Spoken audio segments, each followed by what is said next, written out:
Trust me మామ ఈరోజు video అయితే చాలా ఇన్ఫర్మేటివ్ అండ్ ఇంట్రెస్టింగ్ ఉండబోతుంది. హాయ్, వెల్కమ్ టు వోల్టేజ్ బాబు.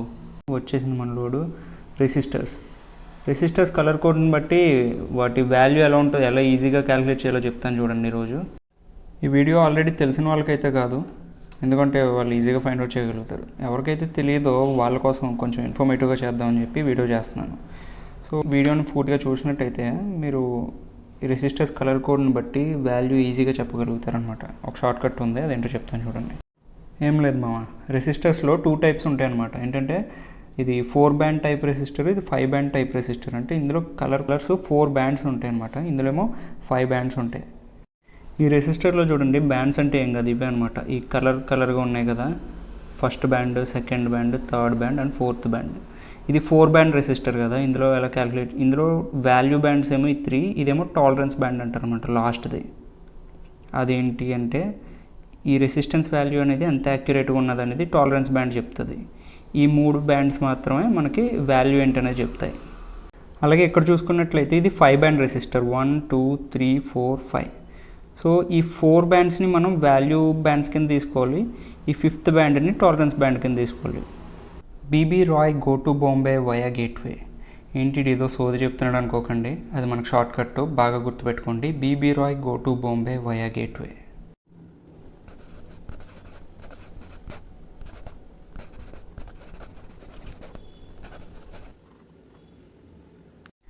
ఇందులో నేను కొన్ని లెటర్స్ అండర్లైన్ చేస్తాను, అవి మాత్రమే పట్టించుకోండి, మిగతావన్నీ వదిలేయండి, ఎందుకంటే అవే మనకి షార్ట్ కట్ అనమాట. BB Roy go to Bombay via gateway అనే దానిలోంచి ఈ అండర్లైన్ చేసిన లెటర్స్ని మాత్రమే మనం చూద్దాం. ఇప్పుడు ఈ అండర్లైన్ చేసినవన్నీ ఇలా వరుసనే రాసుకుందాం.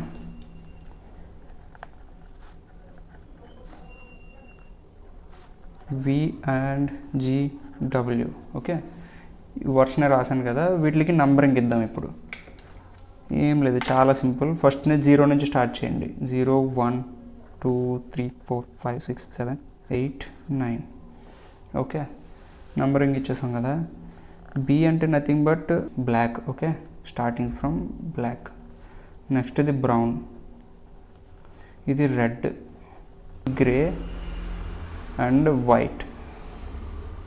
ఈ 4 బ్యాండ్ రెసిస్టర్లో ఫస్ట్ బ్యాండ్ వచ్చేసి ఆరెంజ్, సెకండ్ది కూడా ఆరెంజ్, థర్డ్ది బ్రౌన్ అండ్ గోల్డ్ టాలరెన్స్.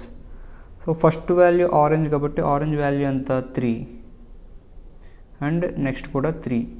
ఈ థర్డ్ది వచ్చేసింది కదా, అంటే టాలరెన్స్ నుండి ఒక బ్యాండ్ ముందుగా, అంటే ఇక్కడ ఇది టాలరెన్స్ బ్యాండ్ అయితే దాని ముందుది, దీన్ని మాత్రం పవర్లో తీసుకోవాలి, అంటే 10 పవర్లో తీసుకోవాలి. లేదా సింపుల్గా చెప్పాలంటే బ్రౌన్ వాల్యూ ఎంత 1 కాబట్టి ఈ 3 ఆరెంజ్ కదా, 33 పక్కన ఒక 0 పెట్టుకోండి.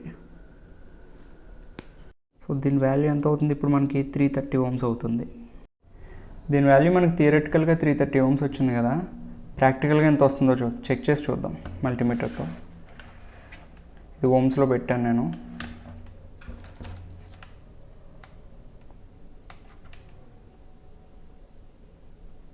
$328 ohms, అంటే almost in that tolerance, not almost, accurately in that tolerance. 330 ohms అంటే గోల్డ్ టాలరెన్స్ అంటే ±5% ఉంటుందని చెప్పాను కదా, it is in that limit. ఈ వీడియో నచ్చినట్లయితే ఛానల్ని సబ్స్క్రైబ్ చేసుకుని వీడియోని లైక్ చేయండి. Thank you so much.